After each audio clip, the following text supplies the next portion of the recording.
एक प्रसिद्ध राजा था जिसका नाम रामधन था। अपने नाम की ही तरह प्रजा सेवा ही उसका धर्म था। उनकी प्रजा भी उन्हें राजा राम की तरह ही पूजती थी। राजा रामधन सभी की निष्काम भाव से सहायता करते थे, फिर चाहे वो उनके राज्य की प्रजा हो या अन्य किसी राज्य की। उनकी ख्याति सर्वत्र थी।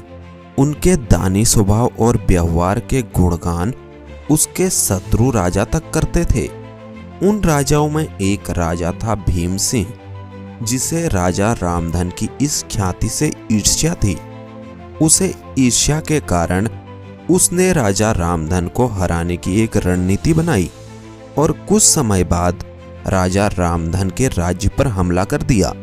भीम सिंह ने छल से युद्ध जीत लिया और रामधन को जंगल में जाना पड़ा। इतना होने पर भी रामधन की लोकप्रियता में कोई कमी नहीं थी। हर जगह उन्हीं की बातें चलती थी, जिससे भीम सिंह को चैन न था। उसने राजा रामधन को मृत्युदंड देने का फैसला किया। उसने ऐलान किया कि जो राजा रामधन को पकड़कर उसके सामने लाएगा वो उसे 100 सोने की दीनार देगा। दूसरी तरफ राजा रामधन जंगलों में भटक रहे थे। तब उन्हें एक राहगीर मिला और उसने कहा, भाई तुम इसी जंगल के लगते हो, क्या मुझे राजा रामधन के राज्य की तरफ का रास्ता बता सकते हो? राजा रामधन ने पूछा, तुम्हें क्या काम है राजा से? तब राहगीर ने कहा, मेरे बेटे की तबीयत ठीक नहीं है, उसके इलाज में सारा धन चला गया है। सुना है राजा रामधन सभी की मदद करते हैं, सोचा उन्हीं के पास जाकर याचना करूं। यह सुनकर राजा रामधन राहगीर को अपने साथ लेकर भीम सिंह के पास पहुंचे। उन्हें देख दरबार में सभी अचंभित थे।